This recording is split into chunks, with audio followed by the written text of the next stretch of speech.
ते कायमस्वरूपी पत्रकार आहेत. वर्तमानपत्रामध्ये आज कायमस्वरूपी ते काम करत आहेत. आज कायमस्वरूपी नोकऱ्या मिळणंही बंद झालेले आहेत. तिथे आता कंत्राटी पद्धती सुरू केलेल्या आहेत. कंत्राटी पद्धती म्हणजे काय की आज तुम्ही काम करा आणि उद्या तुम्ही बाहेर जा.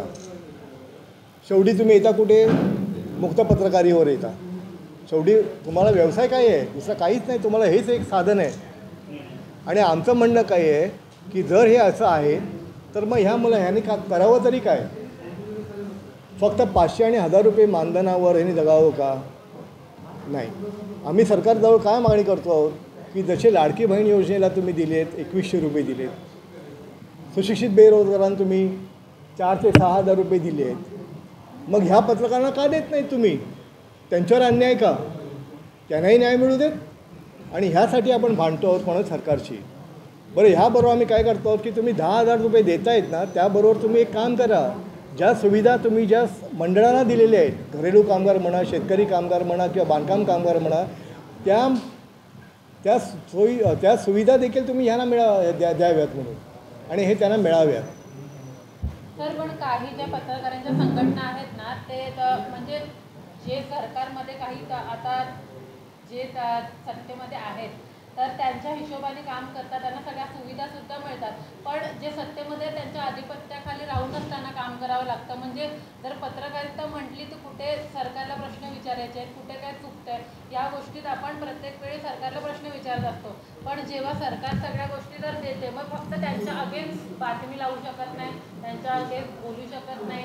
मग हे अशा अटी शर्ती पत्रकारांवर लावल्या जातात. मग ते कितपत? नाही, पण हे काय माहीत आहे ना, बघा एक गोष्ट आहे की हा त्यांचा वैयक्तिक प्रश्न झाला.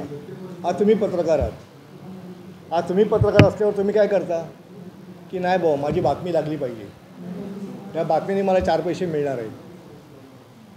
म्हणून काही लोक काय करतात की नाही बाबा, आपल्याला कुठेतरी हे काम केलं पाहिजे आणि आपण ते काम करून आपल्याला हे 4 पैसे मिळतील असं मी बघतो. आम्ही कोणावर सक्ती करू शकत नाही. सरकारवर लिहायचं असेल तर तुम्ही बेधडक तुम्ही लिहू शकता ना. तुम्हाला कोणी सांगितलं नको लिहू म्हणून.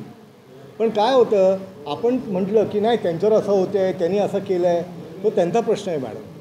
नाही सर, माझा प्रश्न असा आहे, काही संघटना अशा आहेत की त्यांना सगळ्या सुविधा भेटतात प्रशासनाकडनं, पण त्यांच्यावर प्रत्येक बंधनं लावली जातात की तुम्ही असंच लिहा आणि असंच लिहा, तेव्हा तुम्हाला सगळ्या फॅसिलिटी भेटतील, अन्यथा फॅसिलिटीज भेटणार. साहेब मॅडम, तुम्हाला एक सांगू मी, आज पत्रकारीमध्ये जे चाललेलं आहे ना या गोष्टी, आज ज्या गोष्टी चालल्या आहेत, आज तुम्ही चॅनलवर पण बघता, नेते मंडळी तुमच्या ॲलिगेशन करत आहेत की हे सर्व विकले गेले आहेत म्हणून, पत्रकार विकले गेले आहेत म्हणून असे ॲलिगेशन्स करतायत ना. याचा अर्थ काय होतो?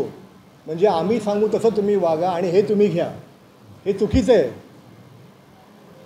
तुम्ही जेव्हा पत्रकारांना नाही रे, कोणी पत्रकारांसाठी ही मागणी घेऊन आलाय, मुक्त पत्रकार म्हणून तुम्ही काय ठरवणार? मुक्त पत्रकार तुम्ही कोणाला ठरवणार?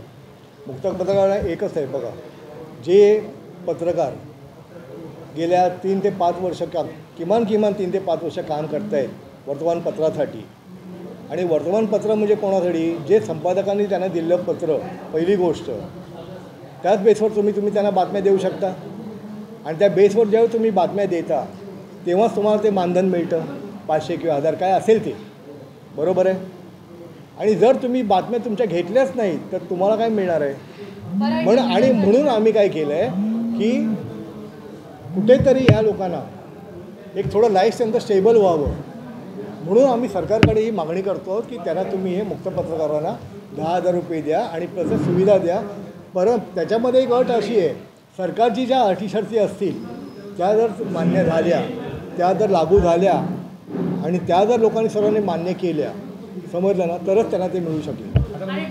मुक्त पत्रकार तुम्ही म्हणतात, जे मानधन देतात ते मोठे मेन स्ट्रीमचे मीडिया आहेत, मोठमोठे पत्र आहेत, आणि ते त्यांना लिहितात. त्यांच्या खालची जी छोटी मीडिया आहे ते मानधन देत नाहीत, पण लिहितात, पण पेपर चालू आहे. अशांना आपण मुक्त पत्रकार म्हणणार? ऑफकोर्स नाही. जे बघा, कायमस्वरूपी पत्रकार जे आहेत ना, जे आर्टिकल्स लिहितात, जे न्यूज देतात, त्यांना फिक्स सॅलरी आहे. पण जे लिहितात आणि ज्यांच्याकडे पुरावा आहे की बाबा हो की तुम्ही आम्हाला बातम्या पुरवा, आम्ही तुमचे देतो किंवा लेख पुरवतो, आणि तसे देत असतील तर ठीक आहे.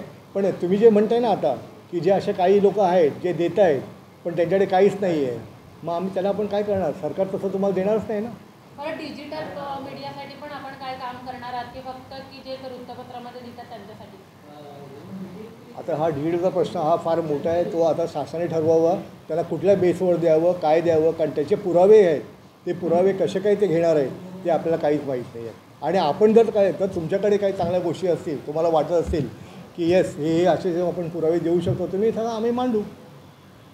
या तुमच्या मागणीसाठी पत्रकारांच्या अनेक संघटना मुंबई ठाण्यामध्ये कार्यरत आहेत. या सर्वांशी आपण संलग्न होऊन त्यांच्याशी चर्चा करून त्या संदर्भात काही पुढे आपला डेटा करणार. Yes, of course.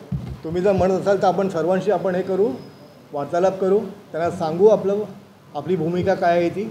ते सर्व जर येत असतील तर वेलकम. आणि सर्व जर एकत्र आले आणि एकजुटीने जर लढा झाला, आपण लढा दिला, तर मग काही साध्य होणार.